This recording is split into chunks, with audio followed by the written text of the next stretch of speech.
This podcast was produced by B. Haywood for Confirmed Podcast Network.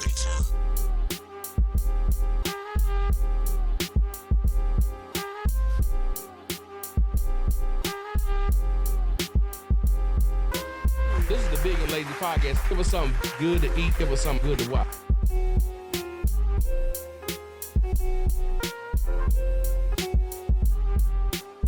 But this is the Big and Lazy Podcast. I'm Big on B fans. I'm back, with a special guest, another special episode. I don't know the number, but we appreciate the love, man. How you doing, man? Doing fine, brother. Introduce yourself to the audience, man. SoWavyStunna. Follow me on TikTok. Yeah. That's what's up, man. SoWavyStunna. How'd you come up with that name? Like, what was that?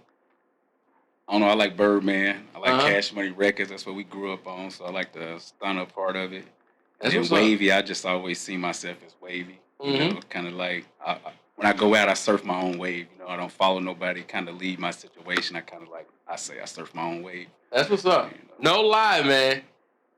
Out of every guest, out of 100, whatever guest we had, 110, you got the flyest glasses, bro. Them niggas, them motherfuckers is hard, man. Appreciate you. Remind me of the big boys off of ATL, like the big joints, man. Them was nice, bro. Cartier's. Is how you feeling today, man? Yeah, I feel good, man. It's some good weather outside, man. It's Sunday. Ain't nothing like having some good weather on a Sunday, man. Like, yeah, it's a blessing. It is, really so. It's a blessing, man, because when winter comes around, we be praying for good weather, you know what I'm saying? So this year, I said I'm going to enjoy every day. It's beautiful outside. Get out and do something positive, for real. That's what's up. And you mentioned to me, you said you quit drinking 2 months ago. You want to describe the thought process about that? Yeah, not that I was drinking like weekdays, because I never, throughout my life, I never drank on a weekday. It was either Friday or Saturday. Normally 2 LITs, but, That do the trick, shit. Recently, I just stopped and just started drinking water, man. I figured I got to put better things into my body, I'm getting older, so the alcohol, it's a lot of sugar, and just like pop, I haven't drunk pop in probably about 2.5 months as well. Right. Just trying to delete that sugar, it's cancer causing, diabetes, so just trying to live right, man, for real, for my daughters. Real talk, man. And I was talking to my homie earlier, and I've been reading a lot. Like, they say sugar's the reason that our backs hurt, that our joints is inflamed. They say sugar's cause a lot of health problems, man. And I'm about to do something, man, because I'm too young to be feeling decent in my league. You know what I mean? Right, yeah, I feel you. I referee sometimes and shit. I refereed the other day. I shouldn't be this, you know what I mean? I did about 3 or 4 games, that's a moving and grooving, but I shouldn't be feeling like this at 35, you know what I mean? But you good to do 3 or 4 games, that's a lot, though. It is, man. So that might be me just pushing myself, but the most I did in a day was like 12. But that was kind of easy, though, but it was still... Yeah, that's a lot of running, though. It is a lot of running, blowing the whistles, shit. That last game, I couldn't blow I didn't have no wind to blow that whistle. It was a slugfest. They was fouling, and it was like the 80s, in the NBA in the 80s. I apologize to the kids. Yeah. So, what do you do, man? You said you was you from Michigan? You was born in Michigan? No, I was actually born in Fayette County. And my stepfather, he's in the military. He was high ranking in the military, so we kind of went from Kentucky to Texas to Michigan. Spent 14 years up there. Then I moved back down here to be around my father. Yeah. And I've been down here ever since. Okay. Yeah. So you was like an army brat per se, like an army. Yeah. So growing up, you really need to have friends. You was many different high schools. You know what I'm saying? That's how it went. So what was your favorite place to live at? Like, what was your? I mean, my childhood was great, because we didn't have cell phones. So, and I lived in a multicultural neighborhood. Whites, blacks, Portuguese. It was all types of races that we hung around. What city was this? This is in Taylor, Michigan. Okay, Taylor, Michigan. Okay. Yeah, we actually lived down the street from Kid Rock, I think it was. And I like Winchester too. I like Winchester, Kentucky. I mean, it's peaceful, but it was a culture shock when I first came from Michigan to Kentucky. It was like I went back into the 60s. Yeah. Really? Yeah, because I never experienced racism when I was in Michigan. I didn't experience that until I came to Kentucky. Oh, shit. Yeah, I didn't even know what was going on down here. I was like, what is this? Because, I grew up around whites, blacks, Puerto Ricans, my best friends were Portuguese. And then I came down here, went to, Pace Creek was okay. Lexington was okay. I didn't experience any racism in Lexington. It was more or less when I went to Winchester, to my high school. And we was having sort of like race riots every week. No shit. Yeah. It was crazy. Yeah. Oh, wow. They used to have a bus to pull up from their neighborhood, and then the black neighborhood had a bus, and they would pull up next to us. They would drop their flags out the window and wooden rifles that they would carve in their wood class. What kind of flag? Rebel flags. No shit. Yeah, Confederate flags, what you want to call it. Oh, wow. And they had... It was wild. And this is in high school? This is... Yeah. Oh, that was wild, man. Like, yeah, it was wild. I bet that was a culture shock coming from, up north. You're not really seeing that. And that's right. That's crazy. Right. So did they ever get violent? Did they ever get like... Because I was watching Allen Iverson, the trial of Iverson. Have you heard his... Yeah. The racist undertones with that? Like, did it ever get violent? Did it ever turn... Yeah. It was a fight every other day. No shit. Like the blacks had their hallways, the whites had their hallways. And if we walked through theirs, it was going to be a fight. Or if they walked through ours, it was going to be a fight. And then principals, police break it up, And next week it'll pop off again. It was just every other day. Wow, I bet that was tough. Yeah, it was a lot. I wouldn't want to experience that. So do you think racism is still a problem today? I don't want to age you, but do you think it's still racism is a big problem? I know it's a problem, but you think it's still a big problem in the black community? Yeah, because black people, we don't love ourselves. We don't love ourselves like other races love themselves. You know what I'm saying? Mm-hmm. We always want to bring other people in on us. Like when we start something, we'll bring every other race in to help us instead of going finding our brothers like you got your man there. You know what I'm saying? Mm-hmm. Like that's hard to find in the black community. We don't own none of the business. He don't identify as black. He looks like he said he's not black or white. He's Brandon Haywood. I'm like, whatever, dude. He's like, oh, he think he's old. You know what I mean? Like, right. But go ahead. What were you saying? Just like black people, we need to love ourselves and go back to where we was back in the 80s and early 90s. It was more love and atmosphere. And I don't know if the hip hop culture done changed our culture because we get our fashion from hip hop. We get our slang from hip hop. We get our vibe from hip hop. If we go to the club, we're going to be listening to a hype song. So it's already getting you in that mood of some type of violence if that's what you're listening to. You know what I'm saying? I think it's destroying our community. And no other race in America listens to music and it destroys their community.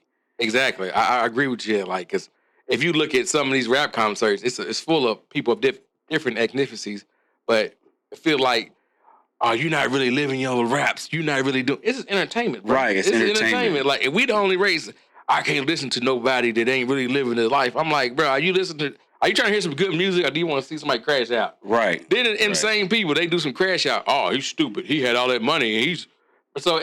But what I've learned, and ain't really no win with the internet. There really ain't no win with the internet. Beat the internet. But as far as like black people, we got to hold ourselves more accountable.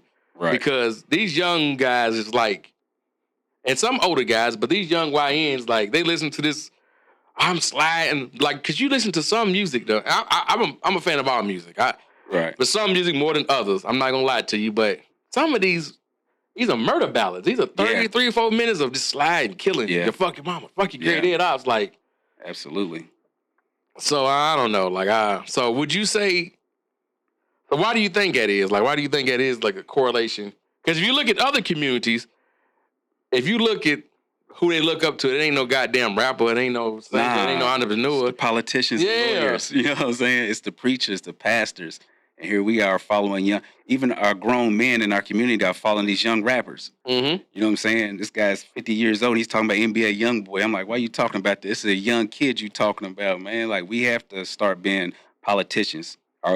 That's the only way that's going to fix our community. I believe so, too, You know what I'm saying? You got to become politicians and create law for your community. You want something done for your community, you got to run for that position.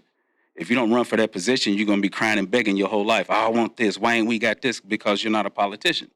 Right. You want to be a rapper or a football player. And at the end of the day, how many football players and how many basketball players make it famous? It's 1%. It's less than 1%. Right. But growing up, all of us want to be that. Right. And if we focus on that and we don't focus on being lawyers, creating law, we don't focus on being doctors, taking care of our community. We don't focus on being preachers, imams, or whatever type of religion you are. We don't focus on none of that. And nowadays, everybody's a rapper. Yeah. Everybody's a rapper. That's one of the only fields that I can start rapping tonight, and tomorrow morning I can feel I'm the best rapper alive. Like, right. You ain't got to go to, like you said, you ain't got to go to no school to be no rapper. You ain't got to pass no test, no bar exam. Right. You ain't got to nothing. If you got a phone, like, I'm not going to talk about this person because I love him dearly, but he need to stop making music. He need, you know what I mean? He just. we all know somebody to be like, man, okay, it's time to stop, bro. It's time to take care of your kids, man, and live your life. Stop focusing on that music. My cousin dropped a diss track about his baby mama on her birthday. That is the wildest shit I've ever heard in my life. Dude, like, because he tagged me in it, man. I didn't think nothing of it. You know, you get tagged in 99 others. You don't think, you know. So a couple of days later, he told me, he said, yeah, man, that's why I dropped the diss track. That's why I dropped the diss track. And I laughed for about a week. I listened to that shit. I laughed for a solid week, man. He's a good dude. He's actually one that we met him, man. So shout out to my cousin Gerard, man. He got a podcast, talk show on TikTok called Toilet Talk. He's a solid guy, man. So you had ties into the music industry, if I'm correct? Yeah, we so me and my wife, we started a 5-star advertisement, and it was more advertising for businesses. I don't know how we took it and got into music. I think people kept, like, we would go downtown Lexington and we had like 30 people following us just off advertising for different businesses. So I was like, we need to take that and get into the media and music and stuff like that. So we signed one artist, and then it went from one artist to 20 artists. Right. And all the artists was talented. Shout out Trap Queedy, Bob Montana, Nathaniel, Tay Grimm, all of y'all, because all of them was very talented. Yeah. Don't do business with them anymore, but I think they all still do music. It just costs too much money. And it's hard to find loyal people that's going to be consistent. You know what I'm saying? Because we was a management company, so we don't get paid unless they sell. Mm-hmm. If you're not selling, that means we putting out all this money. So at the end of the day, I was like, I had to call it quits and, you know, jump into something else. Right. So you're saying that, like, because a lot of people think with the music and entertainment industry, even in the podcast industry, this ain't no quick flip. This ain't no, I'm going to put this money in this. This ain't buying, you know, gold, Bitcoin. This is hey, you might not never see no money out there. You might dump 10, 20, 30, 40,000 into it. You know what I mean? So a lot of people get into the entertainment business. Like, I'm going to be a TikTok, like my little nephew. I want to be a YouTuber. Less than 1% of YouTube are millionaires. Right. Yeah, you know what I mean? Like, so if you look at how many channels it is on, hold on. If you see how many channels it is on the YouTube, like, you got better chances of getting to the NBA. Right. But if you stay consistent with it, eventually you're gonna pop off on one of them social media platforms. Oh yeah, man. And that's one of our, like, I did a guest spot on the ODD, the Odd podcast. Shout out to Rashad and Mark J, man. You had to go check them out. And they gave me they sent me a little clip. They said it was a dude talk. I forgot his name. He said, man, do 100 episodes. Oh man, he just all over the place. It's all right, man. We all drop the ball sometimes. He said, just do an interview, man. He said, everybody saying they do podcasts. How many episodes you did? 3. Right. He said, I'm not doing that shit. And I feel him right there. Right. I'm tired. I'm not saying I'm not tired, but I don't mind helping out. But as far as me going on a guest host and y'all do 2-3 episodes and it's gone tomorrow, like, I'm trying to see some consistency. I'm challenging all platforms in Louisville. I want to see 70 episodes, 80 episodes. Right. You got to have that longevity in it or it ain't going to work. But this is the Big and Lazy podcast, man. We appreciate all the support. BigandLazy.com. That's our website. We got a subscription service, so you'll never miss out on anything. And we got merch. We got hats, cups, aprons, jogging shirts, pillows, T-shirts. They pre-strunk, so they ain't that cheap shit where they wash them and you scribble up and dry them. You just fit true to size, man. We appreciate all the support. So I'm going to ask you, man, if you could create with anybody, link with anybody, who would it be, man? To sit down and have a conversation. I mean, you said you had a podcast. To sit down and have a conversation, man, who would it be? Dead, alive, present, past, or present? He's definitely dead. And it'd be Malcolm X. Shout out to Malcolm X, man. Yeah. Mm-hmm. Why you say Malcolm, man? Like, did you like his message or what, you know? His message, and I feel like he really died for black people, and black people left him hanging. You know, he was our, you know, Iran has a supreme leader, the Ayatollah. In my eyes, Malcolm X was our supreme leader. You know, the Nation of Islam, I believe they seen that, and the government seen that, and they had to take this guy out. I believe that too. If you study his book, his writings, his speeches, everything that he said back in the 60s is taking place today. He spoke about Palestine back in the 60s. He said, until Palestine is free, black people won't be free in America because the same people that's enslaving them or oppressing them is doing it to the blacks here in America. Really? Yeah, that's back in the 60s. He was speaking on. I didn't know that. Yeah. So they at war now, the Palestinians. They at war with who? You probably gonna get no views after you mention their name, but we're gonna say Izzy because I don't want to say their full name.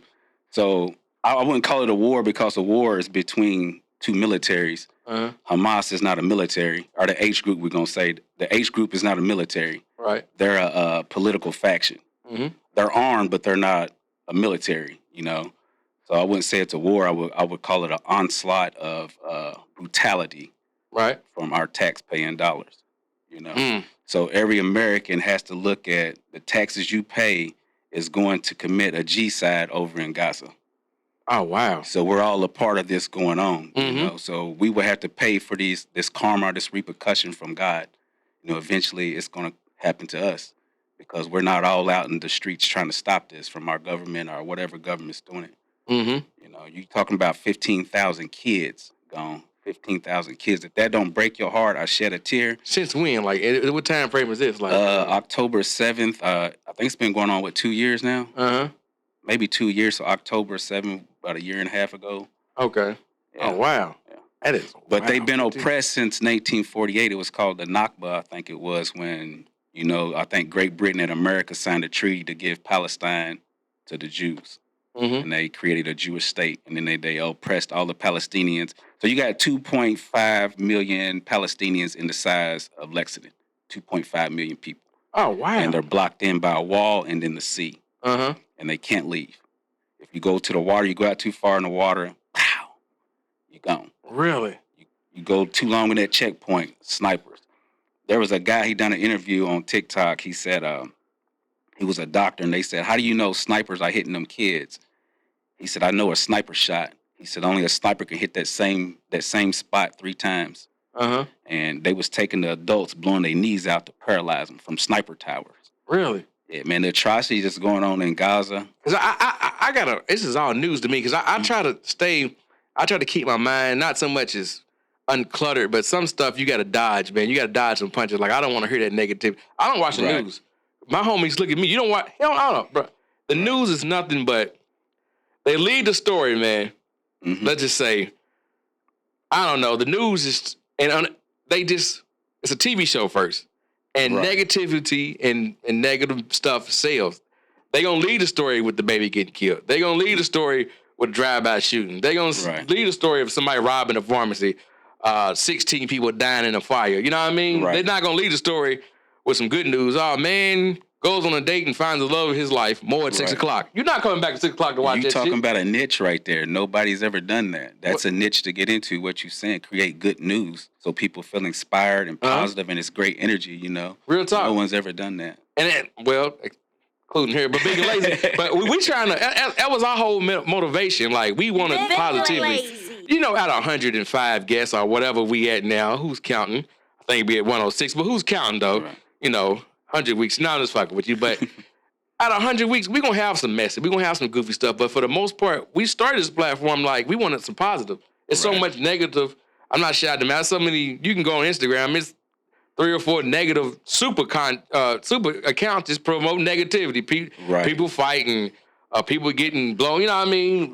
Lightning striking trees and dumb shit, you know what I mean? Absolutely. One guy tried to call us out because I'm not going to say their names, a certain blog reposted because one of our episodes got a little messy. And he posted, the blog posted us. It was something similar to us, and the dude's in the comments, and I'm not going to say I'm trolling, but I'm trolling. I'm like, yeah, man, follow us, this and that. I'm tagging our page. I'll never follow a messy podcast. But you following a messy fucking Instagram page. You know what I mean? Oh, you know, so I shut that up. But, yeah, man, the news ain't nothing but, and on slow nights, they gonna import some bad news. I seen an article, some girls is over at the sleepover, and the dad poisoned the girls. I don't know if he did something to them or not. I'm thinking it's in Louisville, maybe Indiana. That shit's way in Seattle. Like, why the fuck you importing some bad news all the way into I don't know. That shit's goofy to Right. me. That's the first thing when I got up back on TikTok. First thing I did was block all the news agencies. Really? Yeah, because I don't like how they treat my culture, and I don't like how they treat any other culture, like people of color. You know, first of all, when a black person commits a crime, it's already labeled. They got our picture on every news station where we locked up, calling us thugs and savages. You know, same with the Arabs. Every time an Arab does something, he's a Muslim terrorist. Right. When another group of people does something, we don't say that's a Christian terrorist. But I'm sure his religion is probably Christianity or Catholic. How come we don't say that's a Catholic terrorist? Right. How come when black or Muslims or Arabic people, whatever you want to call it, when we do something, we're already labeled from the jump. Exactly. I agree with you that. You know, and then black people jump right on that bandwagon. And they'll feed into it. Yeah, and throw the same black people right underneath the bus. If we already got the media crushing us, now we got our own people crushing us, you know? So it's hard out here. You see that especially when they release, like, police brutality. We the only race that we got to fucking argue. Why are we arguing? Right. The police, right or wrong, whatever the situation, how you feel about it, why we online arguing with each other. That's just further just fucking, you know what I mean? We not, I don't know, it's just odd to me. Like, it's always, that's why I kind of fell back debating, because I used to be a real big debater, especially on Facebook. But y'all take it shit too personally. Especially, they do. Man, y'all didn't, even with sports, rappers, your favorite rapper's Nas, but you ain't got no job, though. Like, what the fuck does that got to do with anything? Right. But they just, I don't know, man. So, I don't know what, it seemed like maybe I just got a lot of black friends in Facebook, but it seemed like we just got to pick sides to every fucking thing, man. Like, this Diddy trial. I'm going to touch, like, I don't get it. Like, you're a monster. Like, they trying to paint this man. I'm not saying he's a good guy, because if anybody, you ask anybody, I'm not the biggest. I couldn't stand Diddy. For the simple fact, the way he starved out his artists, the way he did Shine, the way he did Black Rob, B5, Mace, any and every Biggie. He started like he's not a good. Made them niggas walk to New York. I don't know if that was some TV shit, but ever since people then came out, the people of the Making the Band, via interview said it was real. Made them niggas go get some cheesecake. But my thing is, some of that stuff you had to be. I'm not saying willing, but you had to be like. Right. And the text message confirmed it. Like, you a married woman. Why the fuck are you? Why was you even fucking with it? Right. Why are you? At the end of the day. I still want to freak off. I still, after the domestic shit, I don't, how do you feel about that? How do you? I see P. Diddy. I can't judge what he does behind closed doors, because everybody does some type of dirt behind closed doors. What he does in his bedroom is what he does, Right. If you knew you stayed all the night after you went to an after party to end up at the after party, you know what's popping off there. Right. Why are you there? You know what you're gonna get into. There's drinks everywhere. So what if he did? That's on him. He has to repent for that. But I still look at Diddy as a black billionaire, and he spoke on black excellence. You didn't have any other artists at that time speaking about black excellence besides Diddy. Jay-Z's a billionaire. He doesn't speak on that. He never does. He stays he stays quiet on everything. Even when cops are killing blacks, you never hear Jay-Z or Beyonce speak out. Right. Diddy spoke out. And Diddy had an interview with, what's the guy's name? Charlemagne. He done it at his mansion. He was saying he wanted to start a black political party so we can have a voice. And then right after this all this started happening. Because you got to think, when you start messing with old money, I think Diddy messed up where he was a billionaire. He thought he was richer than Rothschild. Yeah, you start messing with that old money and trying to change the dynamics of America. They gotta set you down. I don't think he's gonna go to jail. I think this is them telling him, shut your mouth.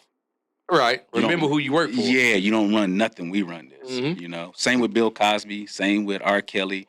All of them. Hey, we ain't had good music since R. Kelly left. Look at the music, the R&B music. Yeah. Kelly was one of the greatest writers ever. And we can't take that from R. Kelly. Look at the music Diddy put out. It was good music. Look at the music now. It's all about killing, murdering, selling drugs. Back in the days, even when we grew up, we was taught to hustle the drugs. Now, this generation is taught to do the drugs. Yeah. This is all by design to destroy a generation of people. It is. Like you said, even as far as the drugs, even in guns, I was talking earlier, like back in the day, my first gun, my first gun. The first gun I seen that my friends that had, it was like a 22, 38, 60. These niggas got semi too. These are fully auto with the switch. Right. These are submachine guns. That's why the feds don't play around with them. These are the smallest submachine gun you can get, bro. Like this is like it's getting leveled up. Like back in the day, like you said, we hustling. Like we hustling t-shirts, we hustling CDs, we hustling the smoke or whatever you want to hustle. Right. I just took 330s. I'm sipping lean. Right. Why are you doing all that? Who taught them to do all that, though? Real talk. You know what I'm saying? The music is teaching our kids. Our kids ain't learning no more in school. These kids walk around with them phones in their hands 24/7, and they listen to this graphic music. Mm-hmm. Graphic content as well. I got 3 daughters. I don't let them listen to no type of music like that in my house. Mm-hmm. I don't want to hear no Cardi B. I don't want to hear no Sexy Red, because them same artists, they don't even let their kids listen to that music. Right. So if you don't let your kids listen to it, why should I let my daughters listen to that trash music? Exactly. You know what I'm saying? Who was it? It was somebody involved with Sexy Red. It was a higher up. I couldn't tell you his name. It was a black man. He said he asked, he said, "Do you let your kids listen to Sexy Red?" He said no. And that's all I, you know what I mean? That's all I did to her. Like I wish I knew his name or what he does. Like I think he's the CEO of the I don't know, but he said, "I don't let my kids listen to Sexy Red." Right. Why? That's negative music. That's I don't want to. I'm like, damn, but for $1, you promote it to everybody else's kids. To everybody else's kids. That's fucked up, ain't it? Yeah. But we black people we'll keep allowing the same tactics to be used on us. Country music ain't like that. A country artist can go to any city in America by himself in a Honda Civic hybrid, pull up, do his show in front of 30,000 people, get in his car and go home. He ain't got to worry about getting robbed. He ain't got to worry about no drugs around him. He ain't got to worry about prostitution, people trying to set him up with, try to get him that way. He goes home and has a great day. A rapper, when he comes out, he coming out 30 deep. Right. Got guns all around him. They all in ski masks. Why are you coming to your show like that? But then you see these same artists at these award shows in blouses. They got on a blouse and a purse. Yeah. So why are you dressing like that and respecting them? Yes, sir. Yes, sir. And then you go to your own neighborhood, you in a ski mask with a switch on you. Oh, man. You know what I'm saying? You talking about that Met Gala, man. That yeah. Real talk. I'm like, damn, that's a deep point, man. I never heard of that. I never made that point, man. Hey, to make a quick note, when I say give me a ding, B, you gotta give me a ding. I've been watching episodes and shit, and like, where's my ding at? Like, these niggas retarded, because I be asking, because he'll drop a little plug or something. But that's dope as shit. They come in the hood, switch it up, ski mask, howl, lean, and perk. But they get around them white folks with poodles and shit like that. And it's yes, sir. Yes, sir. Yeah. And they're very respectful. I watched Little Baby. I watched almost all them young artists, man, that's riding around with all these gangsters around them when they in their neighborhood. But then they go there. I'm like, bruh, I can't respect you no more. You got a blouse on. And you carrying a handbag. Yeah. But then you back in your same neighborhood. How come you don't teach the kids what the way you act out here? Let the kids see that. Right. Why are you coming back here with all this armory? Mm-hmm. You know what I'm saying? I never understand it, so I don't listen to too much music no more either. And you can go back to even the workplace. You'll see the black man, he mean mugging and he, nigga, what you want? But he get around the boss, yes, sir. Laugh at his corny ass jokes. You see it all the time. Joke be corny as fuck. He thought you motherfucker was Eddie Murphy. He just laugh at it and this, but you get around the black, nigga, what you want? Right. You see it, man. Yeah, we gotta learn to respect each other. Real talk. Like same way we respect every other culture, we should respect ourselves. And I always thought black people. I know people be like, hey, the Proud Boys, that's all white supremacy. But blacks should learn from white supremacy. You should learn to love yourself just as much as they love theyself. You can't hate white supremacy because they love theyself. Right. How come we don't love ourselves the same way? How come I can't go to a community in one of these black cities and just walk around freely? Well, I got to check in. Right. Why do I have to check in with a gang member in a city to come spend my money in your city? Man, this nigga's giving all type of... it don't make sense. He's giving all type of game. Real talk. Why I got to check in and be safe, man? And really, you checking in with the people who's going to rob you. They really, you know what I mean? I mean, ain't no politician checking in when they come to your neighborhood that ain't never been to your neighborhood, but they come in to get them votes. You're not making him check in. Right. You're not setting him down at the table saying, So what are you gonna do in my community since you got your sign in my yard? Right. But when I come there, I gotta check in. I gotta do this and do that. I gotta watch my back, be in town and out of town. I'm coming to spend money with you and respect you. You know, I should be able to come and do that. Real talk. Bringing out the bad bitch. Bringing out the whatever I'm doing in this city. And another to add on to that, you because when I talked about the American dream and the buying homes, Blackstone, they buying up the black community and they ain't checking in with shit. Y'all killing this and y'all repping this, and when they buying everything, that's because I was into real estate investing a couple of years back, and I'm like, I kept getting outbidded. I'm like, what the fuck? I'm like, who's paying? The house might be valued at $50,000. I'm gonna give y'all a look. It's just I seen this shit before it happened. The house might be. This is right before COVID. The house might be valued at $50,000, but I bid on the house and got with good down payment, good credit, and everything. Right. But somebody's paying $65,000 for that house. Yeah, he's got the inside job. He's got the inside bid on it. Yeah, he's paying $70,000. I'm like, so I started looking into it. These are corporate investors. They can outbid the average person. You know what I mean? Because they gonna get it all back into So maybe that makes you want to think. Did they know COVID was coming and these houses is gonna jack the fuck up? Because this was 2019, 2020, and I could have my mom on here because we was an investment team. We're like, damn, who's outbidding us by $30,000? Right. I know Ford. I don't know Ford paying that good, but you know what I mean. But we looked it up. These are people that's never stepped foot in Kentucky. Right. And I seen that shit in its infancy. They got somebody on the inside. Yeah. You gotta think America's been occupied since JFK. That just hit me right there. That might just be an inside job. That might just be because why else would you be paying? Yeah. But now it's say that $50,000 house you pay $65,000 for it. It's worth $150,000 now. So right. And this is in the West End. When I first seen houses in the West End going for $120,000, $130,000, I thought I was losing. I thought it was just an outside monopoly. This nigga's crazy. Shit, a year and a half later, you're not finding anything livable on $100,000. That's just crazy, bro. You can't. And then they got the gentrification that's happening. And that's by design because Black people, we stayed in our own neighborhood. We didn't step out unless we had a real good job where we was able to get that big house and move out. But most likely, you can go to any city in America and Blacks are going to have their neighborhood. Right. To break that up, you start getting them houses. Because the houses are small. My aunt paid, I want to say $60,000 probably 40 years ago for her house. Mm-hmm. And what area was it in? In Winchester, in the Black neighborhood. Oh, okay, I got you. Yeah. And she died. Her daughter took it over, and they still owed on this house. Uh-huh. And it's just a small house, 3-bedroom, 1 bath. No way they still owe on this house. How they still paying on this house after 40 years? And then you can go across the street to the other neighborhood, and these are 4-story homes for the same price that my aunt bought this house for. Yeah. And this is how they was getting us on these loans.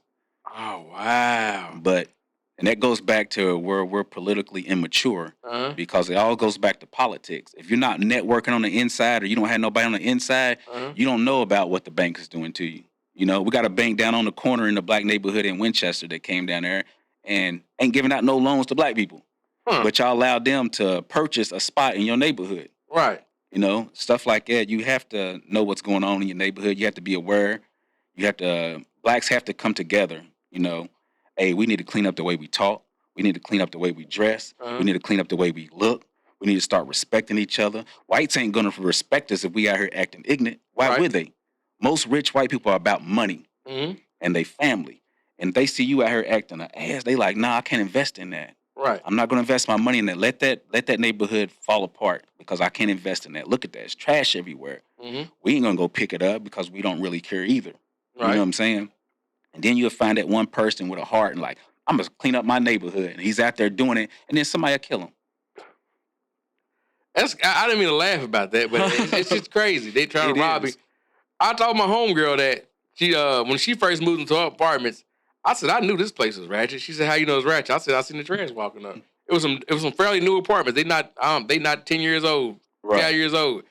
And she said, I knew that place is ratchet because it's trash. I don't live for it. Shit, I'm not picking no trash up, but trash area, like that's a key indicator of the value of a neighborhood and how much people care. Yes, sir. You know exactly where you are, but when you start seeing trash on the corners, you're like, fuck, this is a rough neighborhood. So you said you opened up a restaurant here last year, didn't you? Yes, well, my wife and my oldest daughter did, and they're doing very successful. My daughter ain't never cooked in the house, man, in her life, and she's a 5-star rated cook in Winchester. I Really? mean, people coming from Indiana, Louisville, West Virginia, and she's got 5 stars, not one bad rating on there. And I'm like, What's the name of the restaurant? The Bodega. Really? Mm-hmm. Oh, that's dope. Like, what type of food she served there? Like, She's got 10 different style hot dogs that they combine from around America, and then the favorite thing everybody likes is the smash burger. Oh, okay. Yeah. Smash burger's delicious, man. It thin, crisp. You know what I mean? Man, hey, I had to stop eating it for a while because I was getting big. I was picking up a lot of weight. But yeah, she has a Chicago dog. That's one of my favorites. Yeah, that's the one I like, the Chicago style. Yeah. Yep, they got that one too. Yeah, so they're doing really good, man. All blessings to God for that, for real. Because we went through a lot of different businesses that didn't do too good. Some of them did good, and I just wasn't consistent with it. Yeah. But I got to say, this one's doing good. My wife and my daughter, they're doing very successful with it. That's dope, man. Yeah. And what's the address? Plug them real quick. What's the ad? Where can they find you at? How can I get? I don't want to say too much on here because I don't want people to hear what I'm talking about and kind of. Gotcha. You know, you get a different vibe. You know, so I'm just letting them do their thing. Oh, okay. Real talk. Yeah. So you say you're running for Senate? I was actually going to run a couple years ago for the 73rd district. I think it's Kentucky Senate, and but I ended up getting a general manager job at a dealership, and I couldn't put all my time into it. When I do something, I like put all my time into it to make sure it's sort of perfect. I know it ain't perfect, but I try my best to be perfect at it, and I couldn't do it. So I filled out the treasury report and everything. And I just didn't follow all the way through it. But I did run for city commissioner in 2018, I think it was. Yeah. That's what's up, man. Yeah. We need more people like into. I say we need more black officers, more like black doctors. We need more like you say, more infrastructure. Like we need more firefighter. You know what I mean? Yeah. People of color. Like, because I feel safer if I get pulled over and I see some young, brothers pulling me over, and I see, you know what I mean? I would feel safer and more comfortable. You know what I mean? Right. A black doctor. You know what I'm saying? A black counselor. You know what I mean? Right. And I like what you said. Like, we can't complain about police brutality if we ain't got no black police officers. We automatically look at police like, hey, they bad, but at the end of the day, your taxes are paying for that police officer. So if we're not using them resources in our neighborhood, we're just pretty much wasting our tax dollars. Right. If you got a bad neighborhood and there's violence in your neighborhood, there's drugs in your neighborhood, and you're not using the police for what they're there for, hey, they ain't got nothing else to do, so they're going to come start messing with you. Right. You have to use the police for what they're for. You pay taxes for them. They're public servants. You use them to clean up your neighborhood if you want a nice neighborhood. If you don't want a nice neighborhood, then don't use the police. Right. But like what you said, we definitely need more police officers. We need more firemen, lawyers, doctors. I love that point. I agree with you 100%. Because now I'm not making an excuse for police brutality. Right. But you got to remember the socialization of any human being. These guys ain't getting invited to cookouts. When you call the police, this is some bad shit. It ain't. You're not calling the police. Hey, officer, come over and get a hot dog and hamburger and meet my dog. That's just human nature. If you see violent, I'm not making an excuse for. I'm not making it's some bad police out here, but it's just human nature. If I didn't work 10 hours a day. My first hour, I didn't seen a domestic. He's beating his wife and kids. Then I get called to a bank robbery. You know what I mean? Right. You know what I mean? Then I pull up into a scene and somebody's bleeding out. You know what I mean? Right. You just you're getting involved in that. And to touch on it a little more, it was I always call it the Manhattan Project, which it was wrong. It was the Stanford experiment, Stanford student experiment. Look it up. It was in the late 60s or early 70s. When you give people, it was an experiment, how people respond with authority, they got a little authority. It was a makeshift jail. They took a dorm room and made a jail. And they took about 12 people, 12 students, or 24 students, 12 each side. But long story short, they just made half y'all going to be inmates and half y'all going to be police. Right. And say the experiment went on I couldn't tell you, went on for 3 weeks. They had to cut it short because the power that the makeshift, this is makeshift. They know this is makeshift. That power that them guards had, they had to shut it down because they was abusing it. They was like torturing people. One of the prisoners had a mental breakdown. Like they had to shut it down. And they actually released this will be a good watch. I couldn't tell you what it is, but just Google Stanford experiment. It's on one of them news sites. They just recently released the documentary for the last month or so. It'd be a good watch. Right. But Yeah, man, that's just human nature, man. I myself, I can see myself being the police, but I can't pass the physical test. Yeah, I can't and either, I bro. smoke that Not no weed, more. so I'm not even gonna hold you. Like, I actually wanted to be an FBI agent when I was younger. That was like one of my dreams to be. I always want to have that gun in that black suit. I wouldn't mind being a homicide detective. I wouldn't mind. Yeah, or that. Homicide detective. I can still see myself doing that, but you gotta be. I tried to be a CEO back in like 2013, but you couldn't have bought, possessed, or smoked marijuana in 3 years. Right. And they give you a polygraph test. You go to the homicide and they hook you up and shit. And when's the last time you smoked weed? They said, have you smoked weed in 3 years? I was happy when I took the test. And I just start lying. Yeah, we definitely. I mean, at the end of the day, we definitely need police. You know, you got to have law and order. That's a must. And I got to say, when I ran for city commissioner, the whole police force stepped out in my support. Really? Yeah, when I stepped off stage, it was like 5 officers. I didn't know what was going on at the time. I was like, oh, man, what's happening? You know what I'm saying? And the officers was like, man, we love what you're talking about. And I was talking about uniting Winchester into one, you know, everybody get along. And, you know, he said, we love what you're talking about. He says, 300 of us, and we got your back. Come down and talk to us. We all going to vote your way. Okay. So, you know, you got to respect that. That's dope, man. Yeah, even with our restaurant, you know, most of our community really hasn't came out and fully supported it. You know, the black community has not fully supported it. I got to say most of our support comes from the white neighborhood, man. Really? Yeah. And some of the nicest people, man, come in there, they tipping $20, $30. Man, you got to respect that. You know, your own community ain't coming out, and you got a whole different community coming out. So I got to give a shout out to Winchester, man, all the people that's coming out supporting my wife and my daughter. Much love to y'all. Yeah, man, appreciate that. Appreciate the support, man. I always try to give, and that's another thing too. That's another thing you'll never catch me doing. Local businesses or black-owned businesses. If I have a bad experience, I would never blast them on the internet. I would never. Right. Because I get a bad burger from McDonald's or a bad burger from Wendy's or whatever. I'm not gonna go to the internet and, hey, look at this shit. I'm gonna be back there the next week. Right. It's facts. Real talk. So I never got. It was a restaurant in Louisville. It was the old Burger King was. I forgot the name of the soul food restaurant. They was open for 15 minutes, and a chick ordered some green beans. No lie, within 15 minutes, she's on the internet. These green beans are cold. They wasn't. Right. Damn, they've been open for a fucking 2 hours. Give them a fucking break. Like, give them. You couldn't. And it's fucking green beans. Like, you paid $3. Like, it seemed like you just wanted to come on here and. I don't know, that's just weird. Like you said, sometimes I like what you're saying, though, where you said you can go to McDonald's and get some bad shit, but you're not going to run to Google with it. You know, no, I like what you're saying. How many times if McDonald's, any of them big chains, 100 times, man, I could have went on Google like, man, they done mucked up my Big Mac. You know what I'm saying? Walmart, you waiting in the long lines. You don't fuck Walmart, this and that, woo. But you wait 20 minutes for that small business. Oh, man, she was late. She was this and that. She's unprofessional. She was 15 minutes late. But Walmart got 100 registers and one person, but you don't. Yeah. Fuck Walmart. I'm not going to Walmart. I don't know. That's just that's what I told her at the beginning, because she likes to put the food out quick and make sure it's done. I said, hey, you giving home cooked food. McDonald's, that's fake food. You know, you throw it on there, they just warming that shit up and giving it to you. You cooking fresh food. If they wait 15, 20 minutes, that's okay. I waited at Taco Bell the other night almost 30 minutes, and I got a sloppy-ass taco. Real talk. You know what I'm saying? You getting a fresh cooked burger with fresh lettuce, tomatoes, and everything on it. Hey, people go, I'll wait 20 minutes for that, you know? And it's clean. You got gloves on. I'm going to wait on that. Okay. Yeah, real talk, man. I always support small business when I can, man. You got to. So I'm going to ask you this a quick little hitter before we get out of here, man. All right. You already plugged us with something to eat. So give us something good to watch, man. Something good to watch. I normally don't watch too much television. You don't? No. Okay. I normally watch. I like watching things overseas. I like watching oppressed people fight back.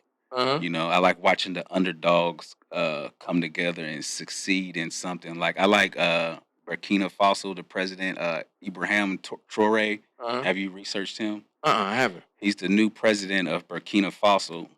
But he was in the military. I guess they did a military coup to take over to get rid of the dictator that was there. Anyway, he's this young black man, and America wants to get rid of him. But he's kicking every foreign person out of his country. Really? and taking the gold back and giving it to the people of Burkina Faso, which is in Africa. And Vladimir Putin's backing them. Mm-hmm. And China's backing them like, no, nobody's going to touch him. This is what we need for Africa to unite Africa. But other forces from the West want to take them out. So I like watching people like that come up, And what's his called? What's the name of this country? I got to check his out. Burkina Faso. Burkina Faso. His name is Ibrahim Traore. Okay, I'm gonna text it to myself right. Well, I'm gonna take it when we get out of here. But I just seen that the whites in South Africa are saying they filing racism. They saying they've been discriminating, and Elon Musk is behind them saying, because once with the apartheid, they was the dominant race, but now they feeling racism and discrimination. Like it's kind of odd. It's poetic justice right there. Yeah. I don't like. I mean, I understand what Donald Trump's saying. Lock down the borders or whatever, but at the same time, we all came across that border. Right. It wasn't locked down when we came. Right. Or we didn't come. We got brung here. We the only group that should be allowed to move where we want to move because we was brung here. We was snatched and brought here, kidnapped, whatever. My theory on that, the slave trade was a real thing, but it was blown out of proportion a lot. Because if you Google right now, if you want to do this, I don't know if B want to do it, Google slave ship, you can't, it won't pull up a slave. It won't pull up a ship. It won't pull up. I think it was over-exaggerated. I think we was already here. A lot of us African-American or Africans was already here. Because ain't no way, if you just do the math, that passage is treacherous. Right. With modern technology, no lights, no sonar, nothing, ain't no way you brought that many Africans. Well, they had breeding farms and stuff, but can you look at it like this, though? So if they was treating us that bad, throwing us at the bottom of these shit with no modern technology, so imagine what them slaves felt like at the bottom of that ship.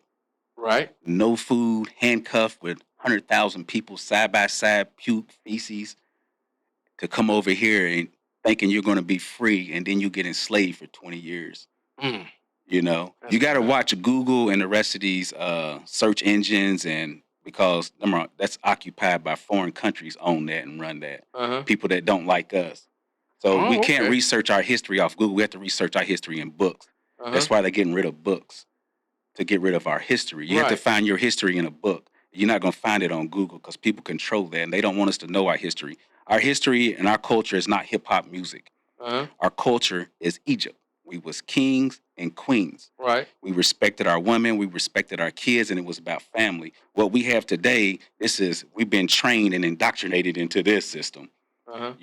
Killing each other, hating each other. We can't walk by each other without saying, "What you looking at?" No, we used to. Right. How you doing, brother?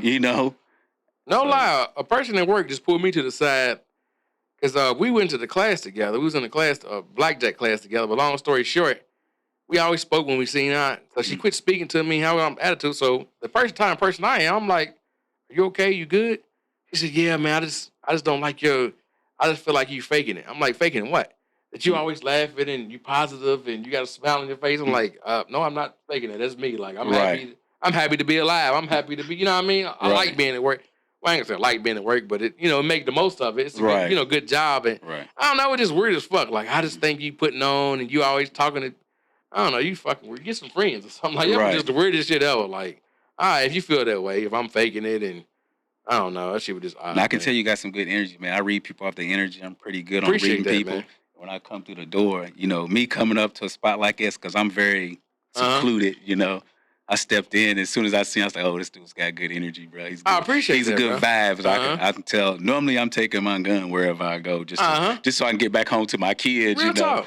But when I came through that door, I ain't got nothing on me. It's just me and my wife. I was like, "Nah, this is a good spot, man. I'm gonna like it. I'm gonna enjoy this." Good energy, good vibes, man. The Big and Lazy Podcast. We appreciate all the support, man. Yes. We appreciate you stopping by. We appreciate you coming by, man. So how'd you get a hold? Like, what made you hip to us? Like, what interview or what? I'm like, damn, these guys got motion. Like, what was it? Shout out Lex 859. That's one of my homies from Lexington. I watched your podcast with him. Yep. And shout out to them, some real niggas, man. Like, cause I made a promotion, man. Like the first person, the best of merch. These are $15, $25 shirts. Whoever, we get all type of shit on there. But whoever gets the merch first, man. And him and OTM Markham, they pulled up, man. on the late night through the week, man, and they were some good energy, real guys, man. Yeah, I appreciate he is. them, man. Lex 859, he's a real good dude, bro. Yeah, man. Yeah, we done went out with him and his girl a few times, man. He's a real good positive energy, man. I like him. He's a good dude. So where can they find you on, man? Shout out to show yourself before we get out of here, man. Find me on TikTok, SoWavyStunna, Instagram, SoWavyStunna. I only use TikTok though, so follow me on TikTok. I don't mess with any other social media. I only do social media that's gonna pay me. There you go. Real talk. Well, Facebook and YouTube, you said they ain't paying, huh? Nah, so TikTok, 1 million views, you get $1,000. I think YouTube, it ain't nowhere close to that. Right. You know, we used Facebook for how many years before they started? They only started paying because of TikTok. Right. You know, Facebook never paid us. Look how much content we have uploaded to Facebook over them years. Real talk. Look at Instagram, how much content we uploaded. Now you want to pay us because Chinese people are paying us. So now you got to compete with them, but you still not paying us enough. The Chinese people are making millionaires out of us. You dropping the gym, man. It is crazy. I didn't notice that. Like, TikTok was like, and they didn't start in the creative mode, professional mode. Like, you know. Yeah. Oh, that is wild. Hey, I didn't have my TikTok page for a week, and almost everything in the restaurant came from TikTok for free. I just had to make a video for it. You know, I got 1,000 emails from Chinese people here. We're going to send you this, shoot a video. Facebook, Instagram, Twitter, none of them ever done that, man. That's amazing. My first video I made $600 off of, and that was off 177,000 views. So, yeah, TikTok is the way to go. And I be telling people, they're like, nah, I don't mess with TikTok. Chinese gonna take your data. I don't care.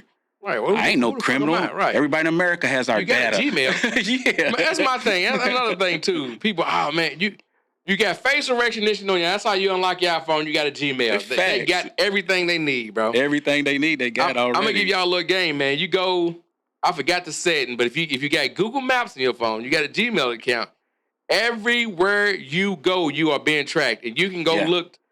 You can go look back. You can go 3 years ago, December 10th. You stopped at your granny's house. You stopped here.